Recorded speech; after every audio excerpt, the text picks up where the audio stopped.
day Philippines, good day MSU Naawan. This is ACT 180 Special Report. For the headlines. Discussion on the definition of contract. Discussion on how contracts are perfected. Discussion on the definition of deposit. Discussion on the definition of pledge. Discussion on the definition of Commodatum.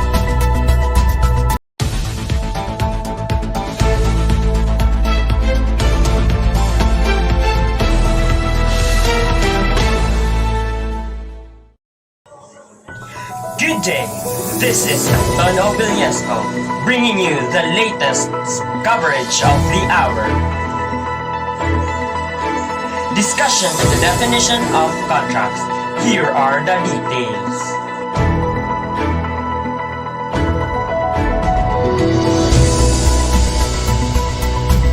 Article 1305 states that a contract is a meeting of minds between two persons whereby one binds himself with respect to the other to give something or to render some service.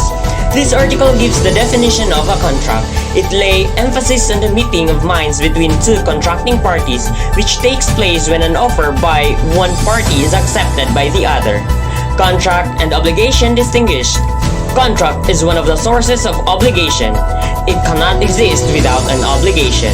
Obligation, on the other hand, is a juridical necessity to give, to do, or not to do.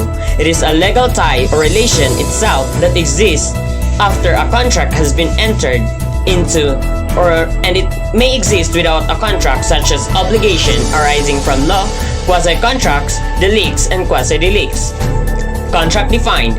As defined by Sanchez Roman, a Spanish commentator in civil law, a contract is a juridical convention manifested in legal form by virtue of which one or more persons bind themselves in favor of another or others or reciprocally to the fulfillment of a prestation, to give, to do, or not to do. Contract is also defined as an agreement between two or more competent parties based on mutual promises to do or to refrain from doing some particular thing which is neither illegal or impossible. The agreement results in an obligation or a duty that can be enforced in a court of law. This is Antonio Villesco reporting.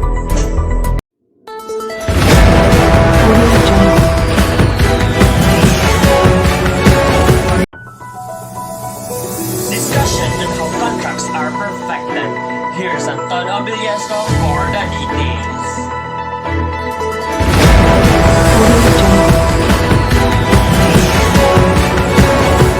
According to Article 1315, contracts are perfected by mere consent, and from the moment that the parties are bound not only to the fulfillment of what has been expressly stipulated, but also to all the consequences which, according to their nature, may be in keeping with good faith, usage, and law.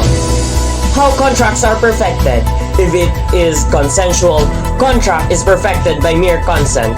This is the general rule. For example, sales. If it is a real contract, this is perfected by the delivery of the thing. Examples are deposit, pledge, and commodatum. If it is formal or solemn, special form is required for the contract to be perfected. Example, for a donation inter vivos of a property to be valid and perfected, it must be in public instrument. Perfection of consensual contracts. Consensual contracts are perfected from the moment there is agreement or consent on the subject matter and on the cause of or consideration. Consequences of effects of perfection. The parties are bound to fulfillment of what has been expressly stipulated, and such compliance must be in good faith. The parties are also bound to all the consequences which, according to their nature, may be in keeping with good faith, usage, and law. This is Antonio Villesco reporting. Discussion of the definition of deposit. Here are the details.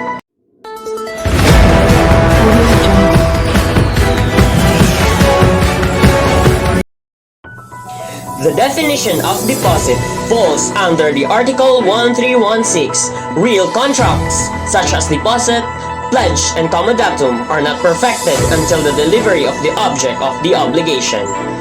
It states here, the deposit is constituted from the moment a person receives a thing belonging to another, with the obligation of safely keeping it and returning at the same.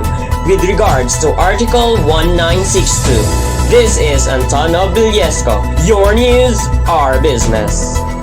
Discussion on the definition of pledge. Here is our correspondent, Antonio Bilyesco, for the details.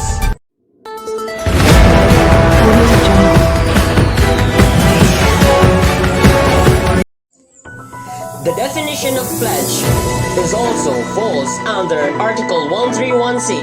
Real contracts such as deposit, pledge, and commodatum are not perfected until the delivery of the object of the obligation.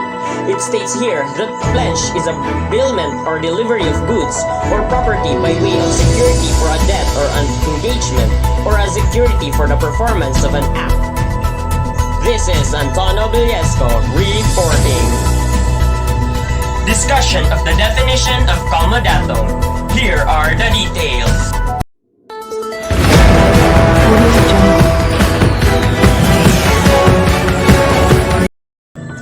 The definition of commodatum also falls under Article 1316. Real contracts such as deposit, pledge, and commodatum are not perfected until the delivery of the object of the obligation. It states here that commodatum is a contract whereby one of the parties delivers to another something not consumable so that the latter may use the same for a certain time and return it. If what is delivered is money or other consumable things, it is a contract of mutuum. Furthermore, Article 1316 talks about the perfection of real contracts. This article refers to real contracts which require delivery of the object for their validity, in addition to the presence of the other essential elements of a contract: consent, subject matter, and cost of consideration. Real contracts are perfected from the moment of the delivery of the object of the obligation.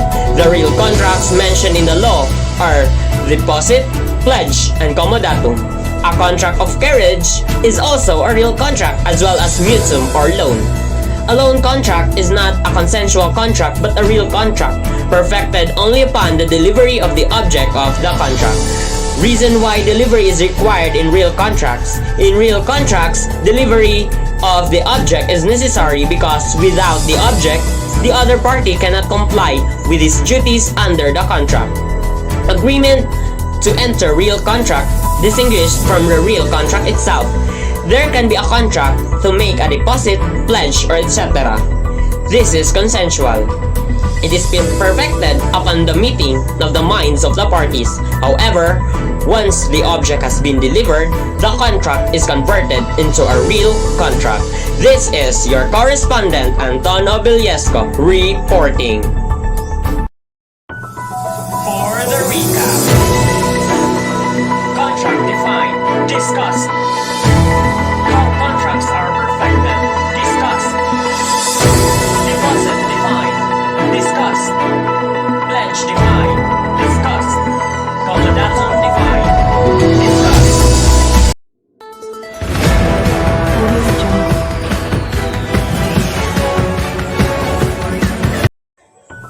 Once again, this is Antonio Bilyesco bringing you the latest discussion of the hour. This is ACT 180 Special Coverage.